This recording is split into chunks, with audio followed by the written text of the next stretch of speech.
Okay guys, I had some questions about this particular type of circuit here. So what I'm going to do is I'm going to give you guys kind of an introduction to this type of circuit, show you guys how to break it down, okay, and simplify the circuit, and then I'm going to leave it to you to figure the rest out, okay? So what we're going to do is, if we look at this circuit here, okay, we need to look and see which points of connection are similar in comparison to the other resistors around that particular resistor. So if we look at resistor 1, there's a connection point right here. Okay, that connection point is the same as R2 and it is the same as R3. Okay, now if we look at R2, so we've got that similarity there between R1 and R3, and then we've got a connection point on the other side with R5 and R4, all right? Now, when we look at this connection point and this connection point, the two sides of R2, okay, let's look at the sides of R2. Those connection points are in parallel with R4, or R3 and R4. Okay, now they are in series with R5 and R1. Okay, if you were to draw this out and look at a current path here, if it was traveling here, it would come around to R5, it would see this branch of R2 and come up here and then come back here. Now, part of that current is going to be here and back here. So if we look at this path of current, this is all series, okay? Now, the path when it's traveling through R2 and then R4 and R3, that is a parallel current path, okay? So when you're doing these, try to think about the current flow, and that may help you understand what's going on with these type of circuits. So let's go ahead and simplify this, all right? Now, first thing we're gonna do, again, we're gonna start the farthest away from the supply, okay? First thing we're gonna do is we'll simplify it by just adding R3 and R4 together. Those two resistors are in series, so we just add those together. So what we come up with is we come up with that step 2 part of the circuit would look like this.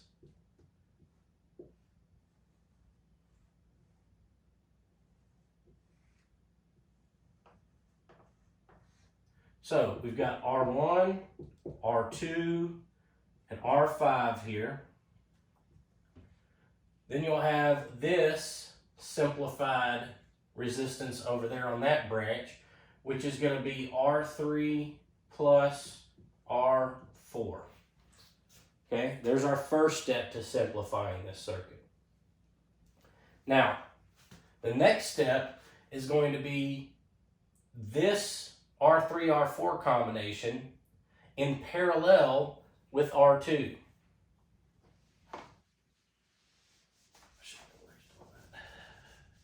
So, our next redraw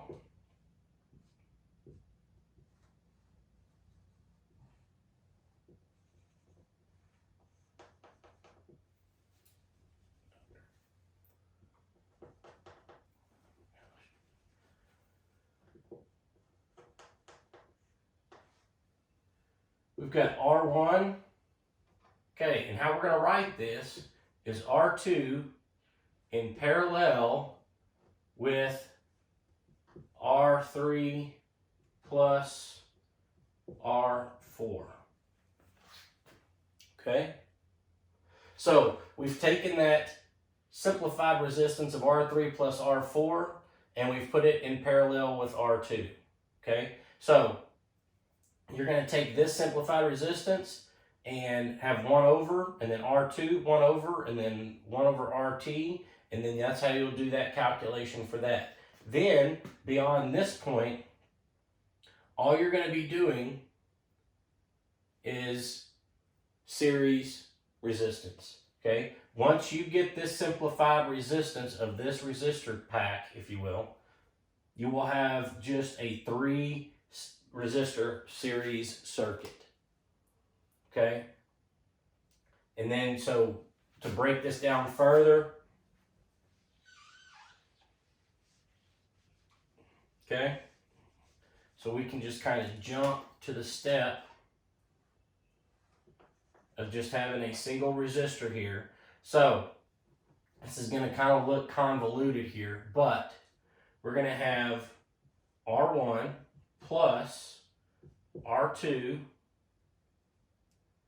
in parallel with R3 plus R4 and then plus R5. Okay, so first thing we're going to do in this scenario, whenever we're actually doing the calculation, is we are going to calculate this first and get that combination resistance right there, and then we just add R1 plus that combo plus R5, and that'll give us our total resistance here for the circuit. And then with that, we know that we have a 20 volt supply, and we can calculate for current. Okay, now when we calculate for current, that is going to give us our total current. Okay, so our current calculation for this simplification here is going to give us total current. Now, that current is going to be the same in R1 and R5. Okay, once it gets to this point right here, we're going to have part of this total current, remember, go through R2 and then go through R3 and R4. Now, whenever we find this current for this branch, we'll say current for 3 and 4, okay? That current is going to be the same through R4 and R3 because they are in series, okay?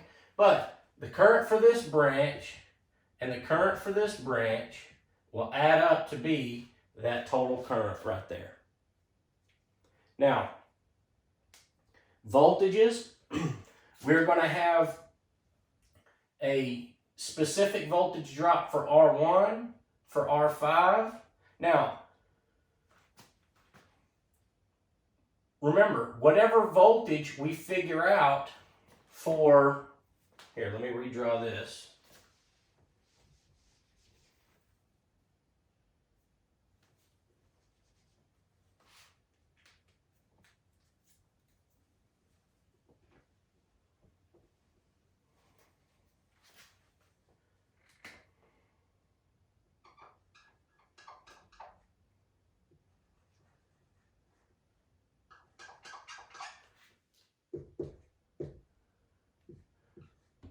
When you start expanding this again, okay, and you get to this point where you have R2 parallel with R3 plus R4, okay, whenever you figure out this combination, whenever you've expanded it out and you've got this combined resistance right there, okay, we know what the current flow is through this, which is going to be that total current. Then we can figure out what the voltage drop is across this by using that total current value and that combined resistance value. Whenever we figure out what that voltage drop is across there, that is going to be the voltage drop across that branch and that branch. Now, when I figure out this voltage drop across these branches, because remember, voltage is the same in parallel branches. Whenever I figure this voltage drop across here, remember, these two are in series with one another. So these two resistances are going to divide that voltage that's across that branch. So we'll have two different voltages right there in that branch on R3 and R4. But their current will be the same. Okay, so hopefully this is going to help you guys out and help you move forward. Okay, thank you guys for watching.